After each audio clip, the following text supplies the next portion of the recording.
our great friend, the maestro of how all this works and why.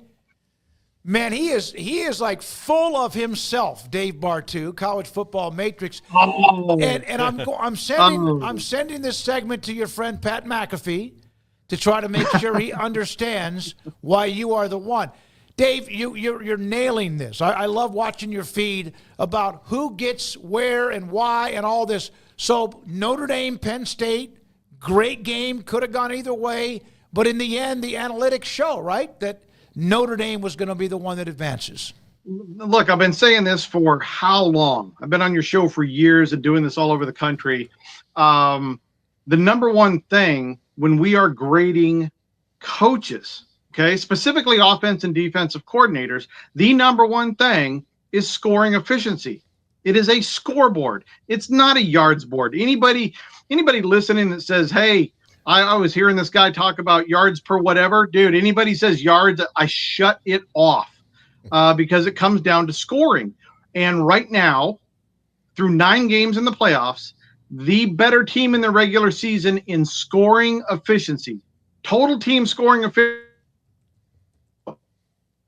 straight up 9-0. The team that was better at scoring and stopping scoring is winning every single game in the playoffs. And wow, guess what? Ohio State on the year better than Texas. So, you know, if Ohio State wins out, that will be 11-0 in scoring efficiency. And it's just an example of why we use it all the time to grade coaches as we're building staffs. Dave, you also mentioned the recruiters that these staffs have. Yep. Great, like, you know, the Brian Hartline's on Ohio State. I almost feel like you could take the rest of them off and, like, he's going to be plus, right? Like, they're still going to be plus. He could be the only one doing it. Does it, when you watch this, because they've got the recruiting on lock, they've got all of that, is this make it like maybe more fun for you to watch because you're looking at, okay, who just makes the mistake in this game as opposed to who's overmatched here and maybe stumbled their way in? Get ready for epic savings at Best Buy. Right now, you can save up to $700 on select Alienware and Dell gaming products. Perfect for leveling up your gaming experience. Plus, grab the latest Android Google Pixel at an unbeatable price. Don't miss these incredible deals. Shop now at bestbuy.com and upgrade your tech today.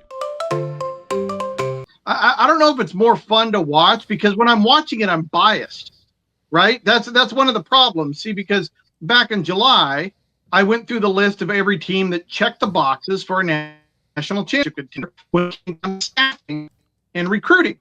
Okay, there was only 5 teams that had 2023 numbers, 2024 staffing, 2024 top 10 recruiting. It was Oregon, it was Georgia, it was Ohio State, it was Notre Dame, and it was Texas. Those were in July. I said those were your 5 national championship contenders because they match the last 25 years of national championship winners. It's that simple, coaching and recruiting. So when I'm watching a game last night, like Notre Dame, I see Penn State as a Cinderella.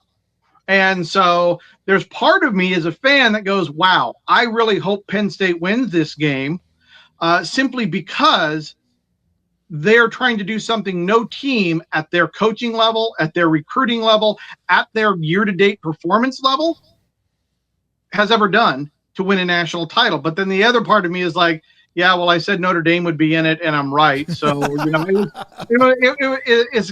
kind of like, an angel on one side and the devil on the other. But no, it's great to be right in the numbers and tell the stories. But as a data guy, I go back to the board to try to make myself better, trying to understand what the data is telling us. Yeah, and a couple of notes for those who have not seen his feed, and you should. It's at CFBMatrix. Penn State was trying to become the 8th team in 25 years to play in the title game without top 10 level high school recruiting in some of the matrix or the analytics you talked about. And then only 2 of the last 25, is that right, that have won it? Or is it 2 of the last 25? What was that note? Okay. So of the last 25, actually the last 26, because there's going to be a top 10 high school recruiter. Right. And the reason I say high school recruiter is I'm not using transfer portal numbers. Mm-hmm. Okay, it's high school recruiting is still driving this thing big time. What's opened the door to level the playing field was the transfer portal, but then they expanded the playoffs, and now all those high talented teams, now they have mulligans. Ohio State got a mulligan. Penn, Ohio State wouldn't be playing this game last year. Texas wouldn't be playing this game last year. So it gave the big guys that they lost, but they get to go do another one. And so talent is going to eventually win those things. But ultimately with what we're seeing on the high school recruiting is, yes, the last 26 national champions, 24 of them have been a top 10 high school recruiter over the last 4 years. 24 of 26. So the only exceptions, Clemson with first-round pick Deshaun Watson, and Michigan last year with first-round quarterback pick J.J. McCarthy. So other than that, it's all been high school recruiting at an elite level is one of the boxes to check off if you're going to compete for a national title. And now that it's expanded, I think it gives the big guys more opportunity, not less, to win it all. By the way, Dave, when that question was asked of you in July of this year by Sean O'Connell about how many teams have a realistic chance of winning the national title, and you listed this was back in July when you responded to them. So it's not like you just made this stuff up in the last couple of weeks. You've been telling us, like you said, for years about this. Paul? So then but we are seeing more parity. It's just when it gets down to this part of the season where you got to play 4 more games, is it about the depth, the high school recruiting, and those kind of things that still separates the Ohio States from the SMUs? Yeah, it is, and it's also overall performance, right? What's the old adage? Hard work beats talent, unless the talent works hard. Oh, now, yeah. Every top 10 recruiter is not going to work hard, right? We have bad culture. We have bad coaching. We have certain things that just the cream doesn't rise to the top. But if all it takes is a couple of them to do it, and right now we have that. We have Notre Dame is top 10, Ohio State's top 10, Texas is top 10. And then with that comes the performance.